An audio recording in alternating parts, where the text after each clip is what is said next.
Studi Ekonomi Syariah kelompok 1 semester 5. Nah, di sini saya akan membahas materi mengenai ledakan ekonomi kreativitas. Menurut Profesor Ramit Ghazali, ada 10 ledakan ekonomi dan kehidupan yang terjadi pada saat krisis ekonomi seperti saat ini.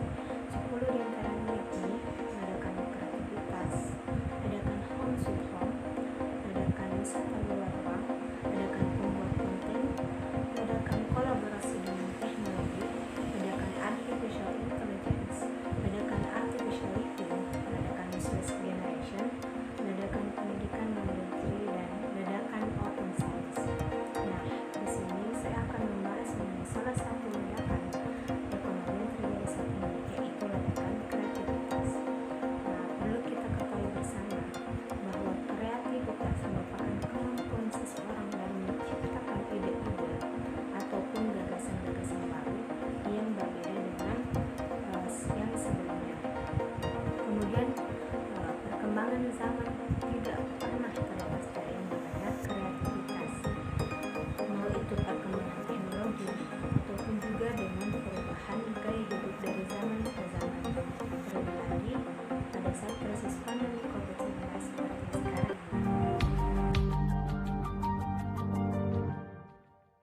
Assalamualaikum warahmatullahi wabarakatuh. Berjumpa lagi dengan saya Gustaf M dari channel YouTube Belajar Berbisnis. Mencari sebuah ide bisnis terkadang menyulitkan bagi sebagian orang. Banyak dari mereka yang harus berpikir begitu keras hingga harus begadang setiap malam. Padahal Anda bisa memikirkan satu usaha kreatif untuk memulai bisnis yang ingin Anda jalankan. Sebenarnya Anda bisa menemukan sebuah ide bisnis yang orang lain tidak pernah memikirkan ide tersebut, tetapi memiliki daya tarik tersendiri bagi orang-orang yang melihatnya. Seperti menciptakan produk yang bernilai karya seni, bisa menjadi satu pilihan untuk memulai sebuah bisnis. Cukup banyak usaha kreatif yang bisa Anda jalankan dan Anda coba. Anda bisa memulainya dengan bahan-bahan sederhana dan mungkin barang-barang tersebut selalu disepelekan oleh banyak orang. Padahal, jika diberi sentuhan seni, maka barang tersebut bisa menjadi satu produk yang menghasilkan uang yang cukup besar. Yang pertama, drum atau ban bekas dijadikan meja dan bangku. Anda pernah datang ke kafe atau kedai kopi, dan interior serta perabotan yang ada di dalamnya mungkin terlihat unik, terbuat dari drum bekas ataupun ban bekas. Bukankah itu menarik untuk dijadikan sebuah usaha? Jika Anda memiliki jiwa kreatif, maka Anda bisa mengubah ban dan drum bekas tersebut menjadi karya kreatif yang bernilai dan memiliki nilai seni. Serta Anda bisa menjualnya kembali ke orang-orang dekat Anda dengan harga yang jauh lebih murah daripada yang ditawarkan retail perabot rumah tangga besar. Yang berikutnya, usaha kreatif dari sampah plastik. Mungkin usaha seperti ini sudah sering Anda lihat. Banyak produk yang bisa Anda ciptakan dari sampah plastik sabun, sampo, kopi, teh, serta bungkus lainnya yang sangat mudah Anda temukan. Tentunya sampah plastik tersebut jika mendapatkan sentuhan seni, maka akan menghasilkan produk-produk yang cukup menarik. Sampah-sampah plastik tersebut dapat Anda jadikan barang seperti tempat pensil, tas, pot bunga, dan juga saat ini para desainer pakaian memanfaatkan sampah plastik untuk membuat karya pakaian yang memiliki nilai jual cukup tinggi. Anda bisa mencobanya dan pasarnya masih terbuka lebar.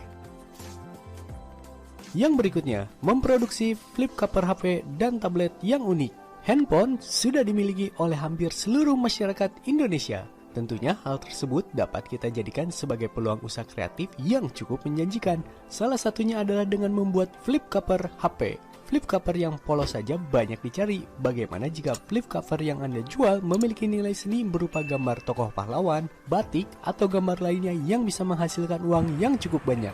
Pada dasarnya, setiap krisis selalu mendorong manusia untuk menciptakan hal-hal baru. Karena pada saat itu muncul namanya sense of urgency. Ada dorongan urgent atau yang mendesak. Misalnya, karena seseorang hampir mati, mengalami kesulitan dalam penjualan, pendapatan yang menurun, juga kualitas hidup yang ikut menurun. Belum lagi bila seorang pengusaha tidak bisa membagi karyawannya, PHK yang sewaktu-waktu bisa terjadi, juga ancaman dari keberadaan pegawai atau pelaksana di suatu institusi. Oleh karena itu, maka biasanya dalam situasi krisis pandemi saat ini, ada dorongan kuat untuk melakukan kreativitas. Nah, inilah yang menjadi faktor-faktor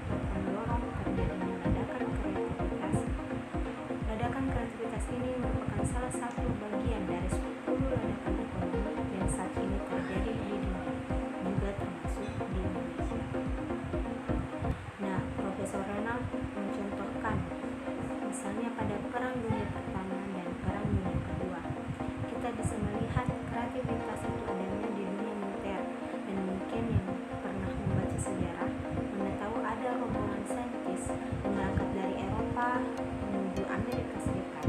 Kemudian mereka ditampung oleh Presiden Roosevelt. Lalu Presiden Roosevelt membentuk Office of Scientific Research and Development.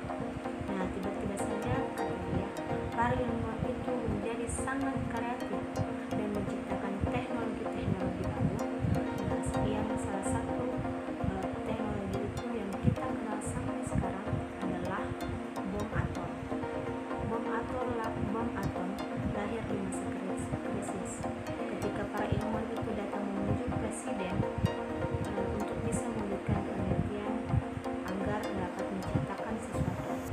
Tidak hanya bom atom, tetapi juga mereka menciptakan radar, busi dan lain sebagainya. Juga ada obat-obatan antibiotik seperti penisilin. Semua itu diciptakan pada masa perang. Para saintis menjadi lebih kreatif, juga para militer menjadi lebih kreatif, dan akhirnya mereka menciptakan produk-produk baru yang kemudian dikontrakkan pada universitas atau perusahaan untuk menjadi pelaksana. Nah, dalam krisis pandemi COVID-19 ini, kreativitas juga terjadi di seluruh dunia. Begitu pandemi menyerang, banyak mama makan yang tidak bisa berjualan di gedung-gedung mall. Akhirnya mereka memutuskan di pinggir jalan. Mereka berjualan di pinggir jalan karena adanya sense of urgency.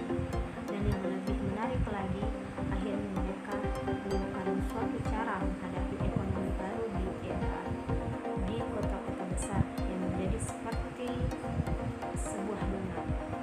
Apa itu ekonomi donat? Donat itu yang kita ketahui di tengahnya berlubang bolong, sedangkan di pinggirannya itu gemuk. Ekonomi donat di masa pandemi menandakan bahwa kehidupan ekonomi di tengah kota bergeser ke daerah pinggiran. Banyak karyawan melakukan work from home, ada juga learn from home dan lain sebagainya. Ekonomi ada di sana. Dan yang menarik adalah para pemilik rumah makan kemudian tidak lagi membuka restoran, karena restoran juga memang tidak bisa menerima pengunjung atau customer. Akhirnya mereka membuat dapur. Nah, yang sekarang menjadi tendensinya adalah membuka dapur. Nah, menurut data yang didapat, di Jakarta diketahui ada sebanyak 70 lokasi baru cloud kitchen. Nah, istilah cloud kitchen yang terdengar seperti cloud computer itu sempat muncul dan dikenal luas. Dan ini didominasi oleh beberapa kelompok, misalnya ada Yummy Kitchen, ada Guide Kitchen, ada dapur bersama, GoFood dan lain sebagainya. Jadi yang mereka perlukan itu adalah dapur. Dapur itulah yang nantinya mereka butuhkan untuk membuat produk-produk yang membuat mereka semakin dekat dengan pelanggannya. Nah, maka dari itu yang sekarang menjadi tendensi orang tidak membuka restoran, tapi membuka dapur. Nah, yang marak sekarang terjadi itu ada drive-thru yang naik menjadi 140%, kemudian ada makan di mobil yang naik menjadi 35%, pengeluaran digital konsumen untuk pemesanan makanan online hampir naik 100%, yakni naik sebesar 97%. Jadi memang terdapat dorongan adanya urgensi, ada desakan di sana yang mendorong orang menjadi lebih kreatif dalam menyikapi situasi pandemi saat ini. Selain rumah makan yang tidak lagi beroperasi dikarenakan pandemi, ada juga fenomena menarik, yakni chef yang biasanya bekerja di rumah makan, di restoran, atau yang sudah punya nama di televisi. Mereka pun juga kehilangan pelanggan di tengah pandemi COVID-19 saat ini. Tapi kemudian mereka tidak hilang akal, tidak habis akal, dan kemudian mereka membuat tawaran di sosial media seperti Instagram, Facebook dan lain sebagainya. Mereka memberi tawaran private dinner bersama di apartemen mereka, atau para chef ini datang ke tempat tinggal customer. Dan itu banyak diminta, banyak diminati, banyak dibeli. Jadi